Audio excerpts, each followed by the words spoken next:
नमस्कार। आज हम एक अहम मुद्दे पर थोड़ी गहरी बात करेंगे।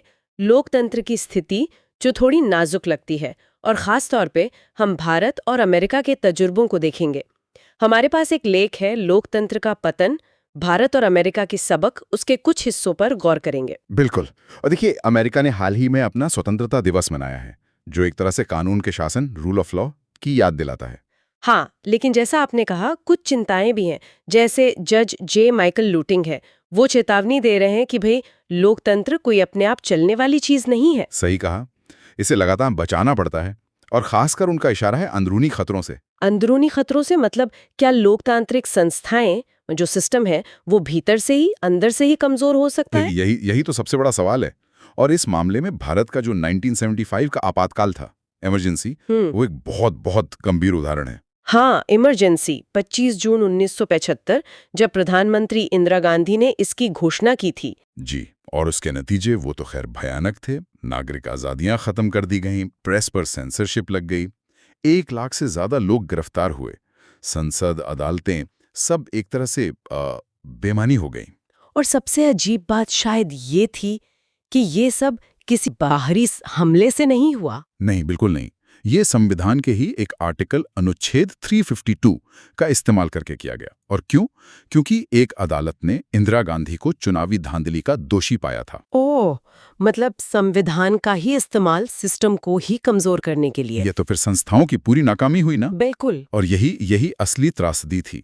ज्यादातर जज, मंत्री, सिविल सर्वेंट, उन्होंने कानून के बजाय मतलब वफादारी को चुना, पर्सनल लॉयल्टी। आप सोचिए, सुप्रीम कोर्ट तक ने कह दिया कि इमरजेंसी में जीने का अधिकार भी सस्पेंड हो सकता है। हाँ, सिर्फ एक आवाज थी, जस्टिस HR खन्ना की, जिन्होंने विरोध किया, और इसकी कीमत भी चुकानी पड़ी उन्हें। ये तो सच में डराने वाली बात है।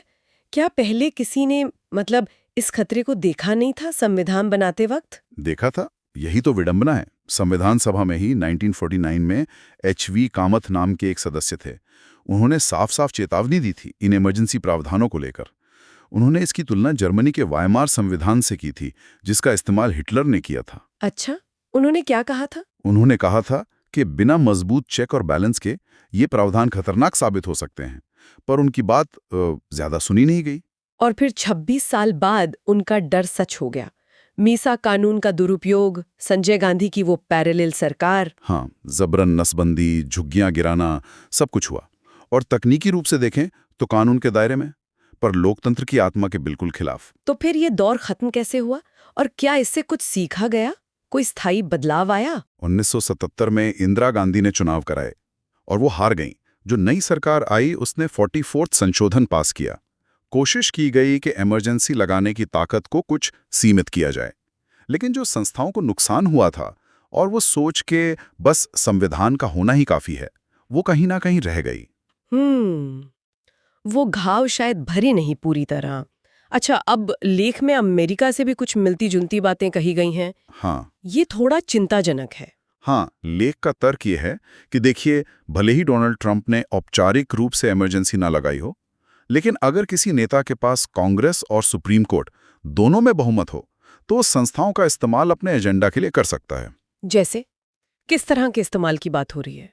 जैसे कि न्याय विभाग को एक राजनीतिक हथियार की तरह इस्तेमाल करना, या संविधान के कुछ हिस्सों को ही खत्म करने की बात करना। ओह, तो यहाँ फिर से वही जज लुटेग और HV कामत की चेतावनियां याद आती हैं कि संविधान अपनी रक्षा खुद नहीं करते, लोगों को, संस्थाओं को करनी पड़ती है। और लेख कहता है कि भारत की तरह अमेरिका में भी जो संस्थाएं हैं, कांग्रेस, अदालतें, मीडिया, वो इन ट्रेंड्स को रोकने में उतनी कामयाब नहीं रही हैं। हाँ, लेख का विश्लेषण कुछ ऐसा ही इशारा करता है, एक तरह की संस्थागत कमजोरी। इसमें एक अजीब सी मतलब ऐतिहासिक विडंबना भी है ना? हाँ, क्या? कि आज इंदिरा गांधी के पोते राहुल गांधी उसी संविधान को एक प्रतीक की तरह इस्तेमाल कर रहे हैं भारत में बढ़ते अधिनायकवाद के खिलाफ। हाँ, ये वाकई एक विडंबना है।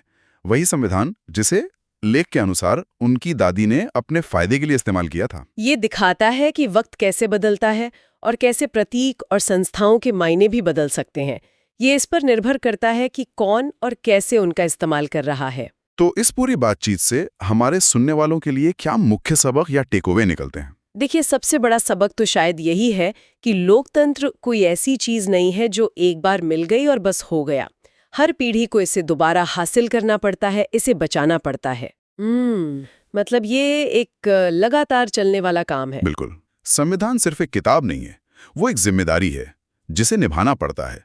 जैसे थॉमस पेन ने कहा था, कानून को राजा बनने दो, let the law be king. कोई व्यक्ति नहीं, कोई पार्टी नहीं, सिर्फ कानून। एग्जैक्टली।